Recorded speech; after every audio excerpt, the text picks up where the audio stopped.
Assalamualaikum warahmatullahi wabarakatuh. Halo anak-anak semuanya, kembali lagi ke pembelajaran matematika bersama Bu Farah. Pada pertemuan kita kali ini, saya akan kembali membahas tentang garis dan sudut yang bagian kedua. Dan kali ini saya akan menjelaskan mulai dari hubungan dua sudut, kemudian hubungan antara dua garis sejajar dan sudut, dan yang terakhir adalah sudut dalam bangun datar. Oke, langsung saja kita masuk ke pembahasan yang pertama, yaitu tentang hubungan dua sudut. Hubungan yang pertama adalah tentang dua atau lebih sudut yang saling berpenyiku. Jadi saat dua atau lebih sudut itu saling berhimpitan, maksudnya saling menempel satu sama lain, mereka akan membentuk sebuah sudut siku-siku ya. Nah, sudut siku-siku itu besarnya 90 derajat.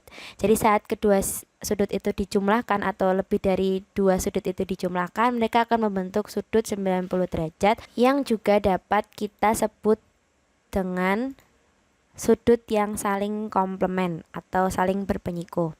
Seperti ini contohnya. Misalnya ada sebuah sudut siku-siku yang kemudian dibagi dua menjadi sudut BOC dan BAO. BOA. BOC ini dan sudut BOA. Nah, dua sudut ini, BOC dan BOA itu adalah dua sudut yang menempel ya. Jadi nanti kalau sudut yang BOC itu dijumlahkan dengan sudut BOA akan menjadi sudut berpenyiku atau 90 derajat. Seperti ini rumus umumnya. Nah, ini bisa lebih dari dua sudut ya anak-anak. Kadang dia terdiri dari 3 sudut atau 4 sudut. Intinya sudut yang saling berpenyiku atau komplement itu akan membentuk sudut 90 derajat. Kemudian bagian yang kedua adalah dua atau lebih sudut yang saling berpelurus. Kalau yang tadi dua sudut atau lebih itu kalau dijumlah menjadi 90 derajat, kalau sudut berpelurus itu saat mereka dijumlahkan, dua atau lebih sudut yang saling berhimpitan atau saling menempel itu dijumlahkan, mereka akan membentuk sudut lurus atau 180 derajat yang juga disebut dengan suplemen. Contohnya seperti ini, misalnya ada sudut berpelurus gitu ya, sudut lurus 180 derajat, kemudian sudut itu dibagi menjadi dua, tidak sama besar sehingga menghasilkan sudut QOP dan QOR. Nah, dua sudut QOP dan QOR itu kan mereka berhimpit. Kalau mereka dijumlahkan masing-masing dari QOP dan QOR itu dijumlahkan akan menghasilkan ini, sudut POR atau sudut 180 derajat. Nah, rumusnya seperti ini. Bisa dipahami ya. Besok kita latihan tentang hubungan dua sudut ini. Kemudian, setelah hubungan dua sudut, kita akan mempelajari tentang hubungan antar sudut dengan dua garis sejajar. Nah, ini dimisalkan kita punya dua garis sejajar. Ya, tahu kan dua garis sejajar kayak gimana. Kemudian dua garis sejajar ini dipotong oleh sebuah garis lurus sehingga membentuk sudut-sudut seperti huruf kecil yang tampak di gambar. Nah, jadi dua garis sejajar yang dipotong oleh satu garis biru tersebut itu menghasilkan sudut ABCD dan PQRS. Kita akan mempelajari tentang hubungan antar sudut-sudut tersebut. Yang pertama, hubungan dari sudut-sudut berikut ini adalah sudut-sudut yang saling sehadap. Nah, sudut-sudut sehadap itu contohnya sudut A dan sudut B. Perhatikan arah dari sudutnya. Mereka sama-sama mengarah ke serong kiri atas ya. Nah, sama-sama mengarah ke serong kiri atas, itulah yang dinamakan sudut sehadap. Mereka menghadap ke arah yang sama-sama ada di panah kuning ini.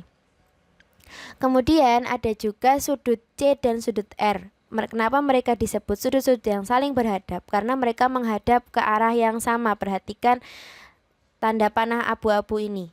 Nah, tanda panah abu-abu ini menunjukkan bahwa sudut C kan arahnya ke serong kiri bawah, yang R juga ke serong kiri bawah. Nah, itulah kenapa, karena menghadap ke arah yang sama mereka disebut sudut-sudut sehadap. Begitu juga dengan sudut-sudut sehadap yang lain, yaitu sudut B dan sudut Q, kemudian sudut D dan sudut S. Nah, sehingga kita simpulkan ini adalah sudut-sudut yang sehadap, ada 4 pasang. Dan yang paling penting harus kalian pahami, sudut-sudut sehadap itu memiliki besar sudut yang sama. Jadi kalau misalkan sudut A itu dia sehadap dengan sudut P, maka mereka besar sudutnya sama. Misalnya nih, sudut A besarnya 110 derajat. Maka karena sudut P berhadapan ke arah yang sama dengan A, maka sudut P dan sudut A sama besarnya dan sudut P besarnya 110 derajat. Hubungan antar sudut yang kedua dengan kasus yang sama, dua garis sejajar dipotong oleh satu garis lurus, yaitu membentuk sudut-sudut yang saling bertolak belakang. Ini adalah sudut-sudut yang bertolak belakang. Kemudian yang lain ada juga sudut B dan sudut C. Jadi mereka berada di satu garis atau garis potongan yang sama gitu ya. Jadi satu garis ini dipotong dengan satu garis biru. Nah, mereka akan saling bertolak belakang dengan cara bersilangan. Yang ini juga sama, sudut P dan sudut S, kemudian sudut Q dan sudut R. Sehingga kesimpulannya sudut-sudut yang bertolak belakang itu ada 4 pasang juga. Sama seperti sudut-sudut yang sehadap, jika kedua sudut itu bertolak belakang atau sepasang sudut bertolak belakang, besarnya sama. Jadi kalau A tadi yang besarnya 110, P juga besarnya 110 karena mereka sehadap. Nah, kalau sudut yang bertolak belakang, D juga 110 derajat. Hubungan antar sudut dengan dua garis sejajar masih sama gambarnya. Nah, yang sekarang kita akan pahami adalah sudut dalam berseberangan. Jadi maksud dari dalam berseberangan itu, dia sudut dalam itu berarti ada di dalam dua garis sejajar ini.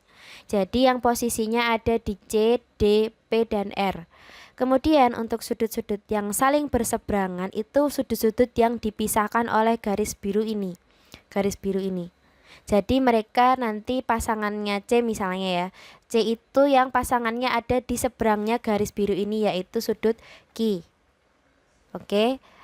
Dan untuk sudut D itu akan berpasangan dengan sudut P karena mereka berseberangan oleh garis biru. Bisa dipahami? Sehingga sudut-sudut dalam berseberangan memiliki dua pasang sama seperti yang dua awal tadi. Sudut-sudut yang berseberangan pasti memiliki besar yang sama. Lanjut ke hubungan antar sudut dengan dua garis sejajar yang keempat. Sudut-sudut luar berseberangan. Jika tadi yang di dalam itu berarti sudut-sudutnya yang ada di dalam dua garis sejajar ini, maka sudut-sudut luar berseberangan adalah yang berada di luar garis sejajar. Oke, berarti yang A, B, dan RS ini sudut-sudut yang ada di luar garis yang sejajar. Dan seperti yang tadi berseberangan, maka dia dipisahkan oleh garis biru tua.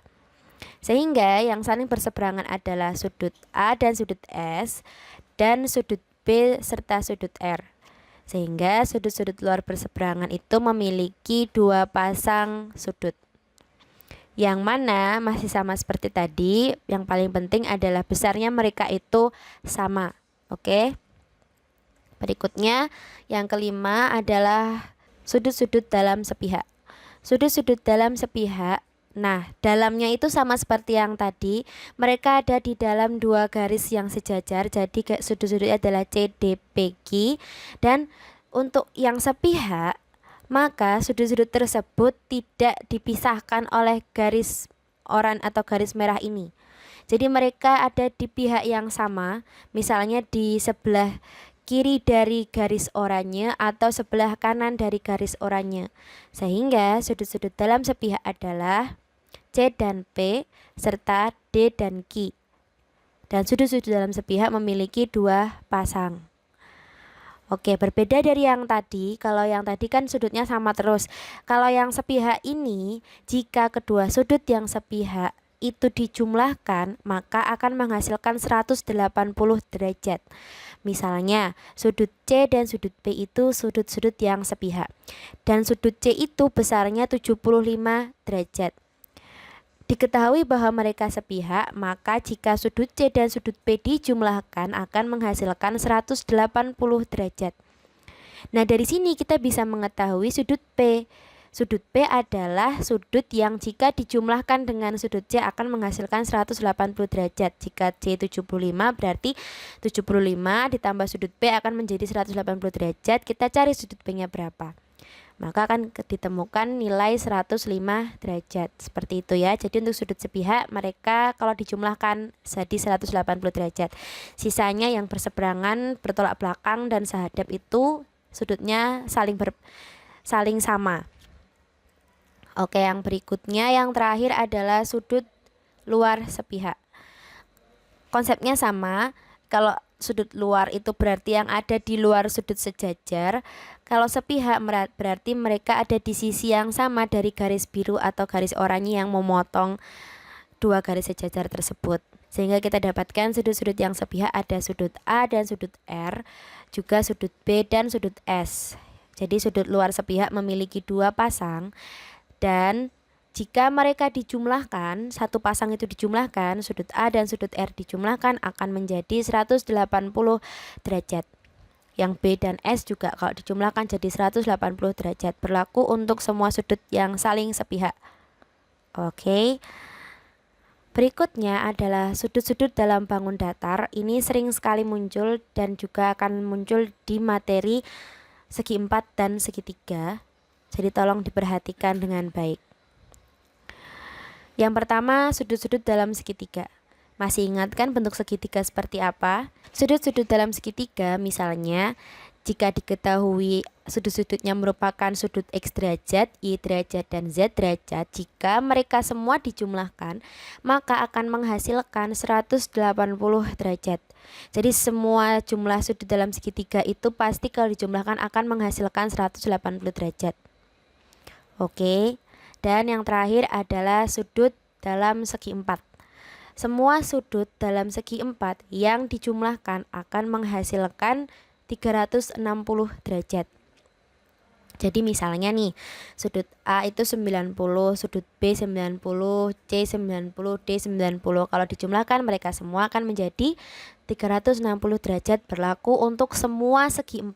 Jadi tidak hanya persegi panjang saja, tapi semua segi 4 yang sudah kita pelajari di bab sebelumnya. Oke, dan ini akan muncul di bab segi 4 dan segitiga. Ya, tolong dipelajari baik-baik. Baik, sampai di situ dulu pertemuan kita kali ini. Semoga bermanfaat untuk kalian dalam belajar. Tolong dipahami dengan baik, dan jika belum paham silahkan bertanya. Sekali lagi, marilah kita mengakhiri pertemuan materi kali ini dengan membaca bacaan hamdalah bersama-sama. Alhamdulillahirabbil alamin. Sekali lagi terima kasih. Assalamualaikum warahmatullahi wabarakatuh.